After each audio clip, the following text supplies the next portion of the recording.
Hello guys and gals, and this is part 7 of Album of Horses by Marguerite Henry and Wesley Dennis. And we're going to leave that to the side.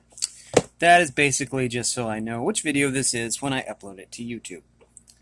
Okay, now then in the last episode, let me check my cue real quick.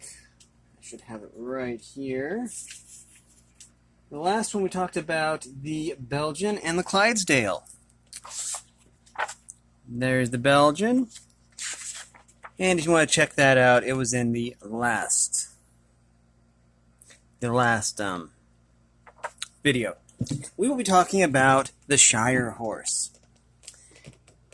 And if I'm not mistaken, they are the biggest horses in the world. So, anyways, without further ado, Shire is the biggest, broadest horse in the world. He is so big that other drafters seem almost small by comparison. He often grows more than 17 hands high, and with 4 inches to a hand, this height at the top of his shoulders is nearly 6 feet. Add to this his heavily crested neck and his strong head, and behold a creature of heroic proportions. He weighs a full ton or more. In fact, a 2,300-pound Shire is just a good typical animal with not a bit of fat to spare. He is all bone and brawn and bigness. Even the feather on his legs is heavy. Instead of growing fine as in the Clydesdale and flowing from the back of his legs only, it tufts out in shaggy abundance all around. Some Shires have long locks of hair growing from their knees as well. It gives them a bold swagger, as if they wore bell-bottom trousers. In the Shire's native land, this feathering served a purpose. His home ground was the marshy fen of Cambridgeshire and Lincolnshire in England.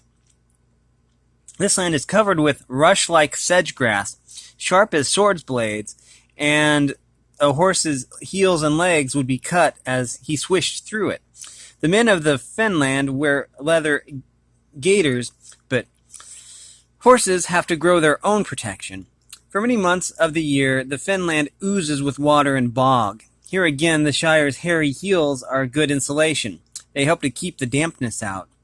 The big husky Shire is a hard worker. He eats up work just like a sawmill eats up logs, not because he likes to work, but because he likes to eat. And he has learned that when his day's work is done, he can bury his nose in a box of oats. In the forests of the New England states and in Wisconsin, he drags immense logs to the streams while the cutting of timber goes on. However, he nods and dozes and peacefully switches at flies. Trees may be felled, but the sound of crashing timber barely disturbs his napping, even when the falling log misses his muzzle by no more than a feeler. Nothing much excites him except the pit-a-pat of pouring oats. This little sound brings him alive, snorting with explosive pleasure. Like the Belgian and the Percheron and the Clydesdale, the Shire is descended from the original great horse of the Middle Ages, known as the Black Horse of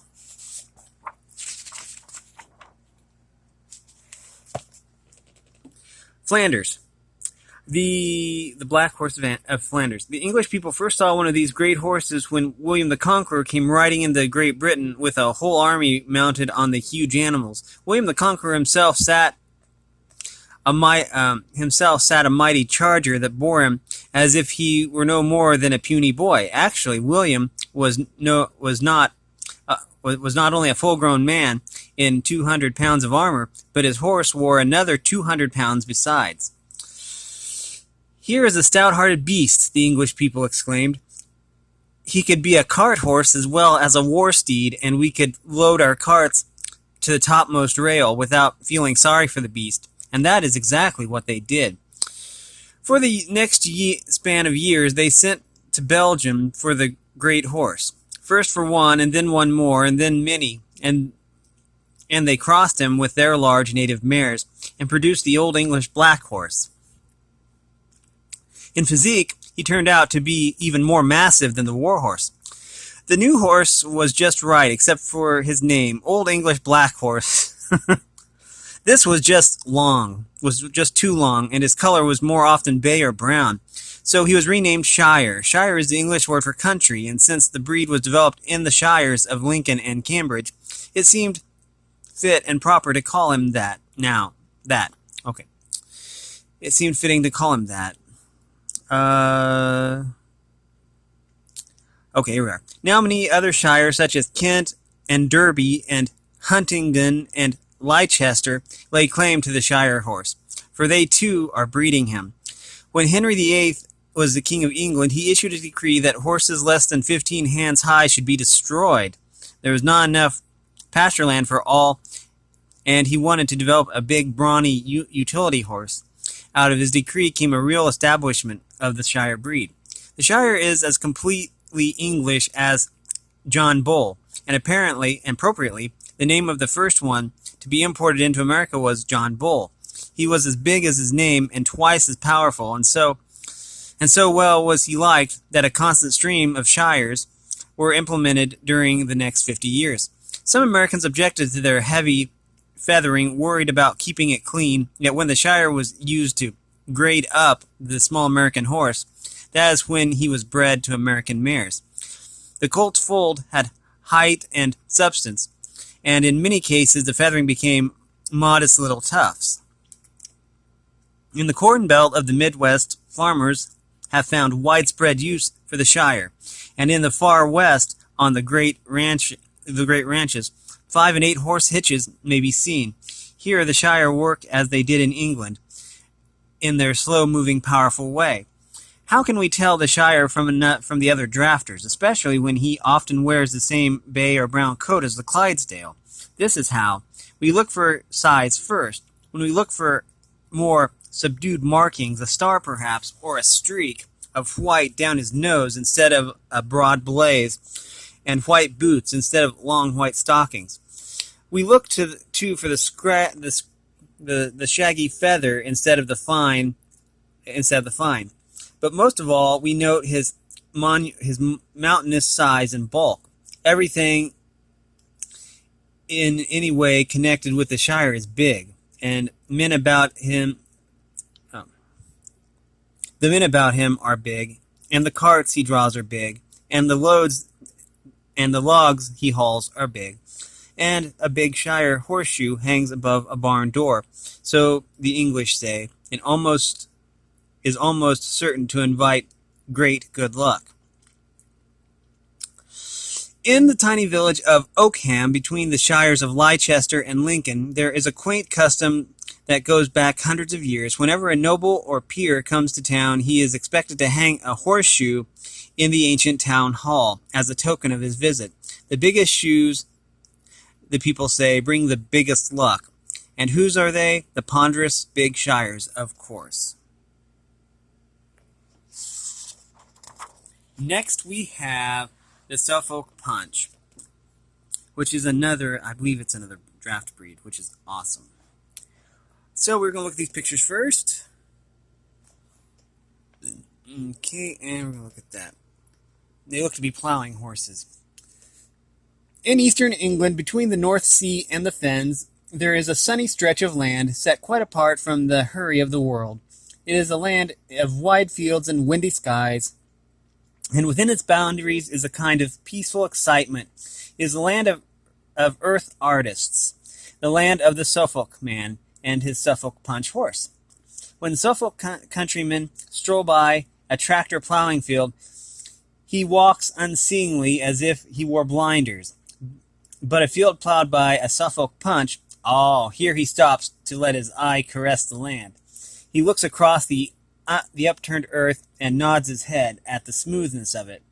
Here is the work of artisans, not choppy waves of dirt, but each furrow sliced with such a nicety it seems the hand of God had reached down and neatly combed the land.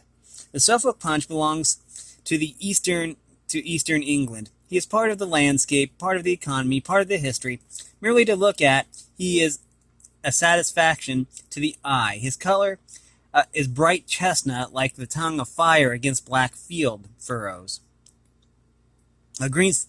Against green corn blades, against yellow wheat, against blue horizons, never is he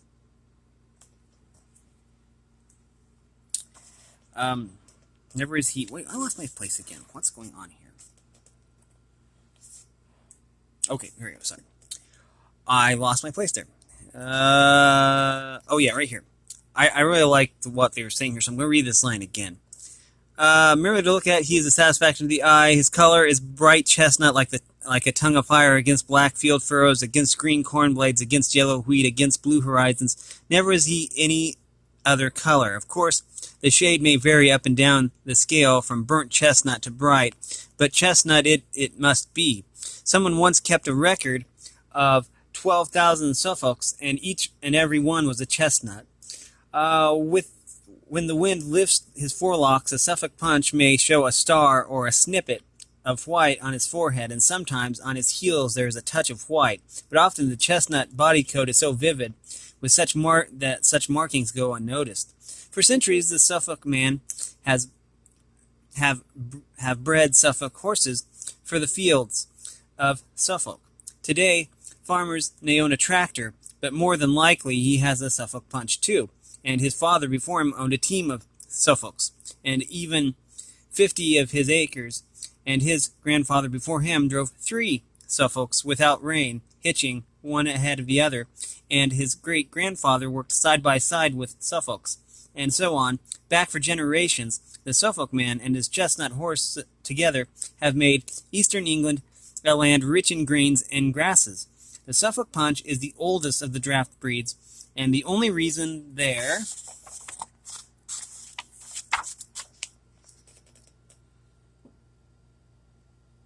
okay, we're going to look at these here. The only reason there, and then we'll pick up that thought. The only reason there are not more of them in other parts of England and in other parts of the world is that the Suffolk countryman wanted a specialized farm horse for his own farmland. He produced the Suffolk to till his own land and harvest his own crops, and seldom was there any surplus of horses to sell. To look at the Suffolk is to know at once he is different from any other draft breeds. He is shorter-legged than the Shire or the Clydesdale, and he has a round-up body, a rotund plumpness, which the English describe as punched up look. Hence the name Suffolk Punch. He is not so hairy as the other breeds either. In fact, there is always a clipped and silky neatness about him, as if he had just been groomed. Other horses would starve and grow gaunt if worked all day long without stopping for the nose bag at noon. But the Suffolk Punch stays sleek and fat on 2 meals a day, one in the morning and one at night. Between times he goes out to plow or plant or cultivate or mow, depending on the season, and always he walks at a good swinging pace, seemingly enjoying the springiness of the earth. He is not an especially airy walker, but he steps over the nests of skylarks as cautiously as if he knew the treasure they hold. He could go without eating for a longer period than other horses, because he has what the farmer calls a bigger bread basket. That is why he is so valuable to the Suffolk farmers. He can keep right on going until it is too dark to work anymore. Okay. Farmers of eastern England will admit that other drafters are good drawers, but they say that only the Suffolk Punch never gives up. What is truly magnificent about his pulling is that he will get down on his knees and tug and drag until the load moves, or until he drops in exhaustion. And so powerful are his muscles that he can pull on his naked shoulders without any collar at all. Where else could the Suffolk farmer find an untiring worker, an easy keeper, and a creature so docile that a little knee-breeched lad could manage him?